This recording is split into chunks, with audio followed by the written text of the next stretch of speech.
The Storm Within, a tale of fear and wisdom. The waves crashed against the mighty hull of the royal vessel as it glided through the endless expanse of the ocean.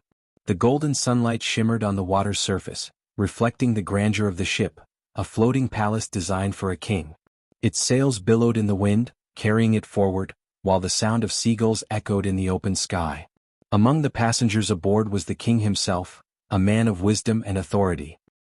He was surrounded by his ministers, advisors, and a handful of servants who catered to his every need. The ship was a marvel of craftsmanship, adorned with intricate carvings and luxurious chambers fit for royalty. Yet, amidst all this splendor, one soul on board found no comfort in its grandeur. A young slave no older than 16, clutched the wooden railing of the deck with trembling hands. He had never seen the vast ocean before, nor had he ever set foot on a ship. The relentless movement of the vessel, the ceaseless dance of the waves, and the overwhelming sight of nothing but water all around struck terror into his heart. His breath came in short, panicked gasps, and his wide eyes darted around as though seeking solid ground.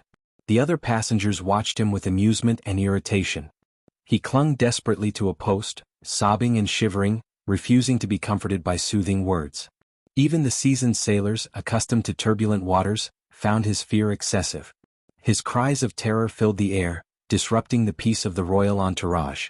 The king, who had been observing the young man for some time, turned to his chief advisor. "What ails the boy?" he inquired, his voice calm but curious. "He is but a slave, your majesty," the advisor responded, casting a dismissive glance at the trembling figure.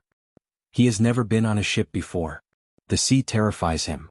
The king nodded thoughtfully, then beckoned an elderly minister, a man known for his wisdom and understanding of human nature. "What do you suggest we do?" The wise minister smiled knowingly. "With your majesty's permission, I believe I can cure the boy of his fear." The king gestured for him to proceed. Without hesitation, the minister signaled 2 guards, who immediately seized the young slave. His screams intensified as they dragged him toward the edge of the ship. Panic surged through him as he thrashed against their grip, but his feeble strength was no match for theirs. The next moment they hurled him overboard into the roaring sea. A collective gasp rose from the onlookers. The boy flailed wildly, his terrified shrieks piercing the salty air as he fought against the merciless waves. His arms struck the water in desperate attempts to stay afloat. The sea, vast and indifferent, swallowed him momentarily before spitting him back up. He choked, coughed, and struggled with every ounce of his being. For several agonizing moments the boy remained in the water, his cries growing hoarse, his strength fading. He was certain he would perish.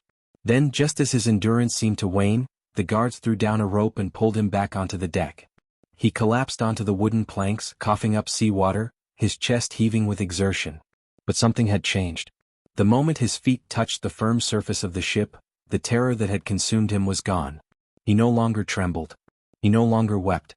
Instead, he clung to the deck, grateful beyond words for its solidity beneath him. The very ship he had once feared now felt like the safest place in the world. The king watched this transformation with great interest. He turned to the wise minister. "Explain your reasoning." The minister bowed. "Fear often thrives in ignorance, your majesty." The boy was afraid because he did not understand the alternative. By experiencing the true danger of the sea, he learned to appreciate the stability of the ship.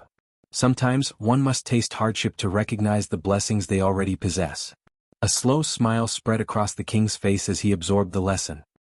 He turned his gaze back to the boy, who now sat quietly, staring at the waves with a newfound understanding.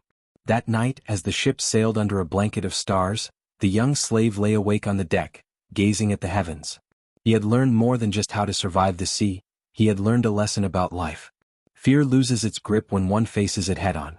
And sometimes what seems terrifying is merely a test, a stepping stone to wisdom. The ship continued its journey, but the boy was no longer the same. And neither was the king, who had witnessed yet another profound truth of life unfold before his eyes.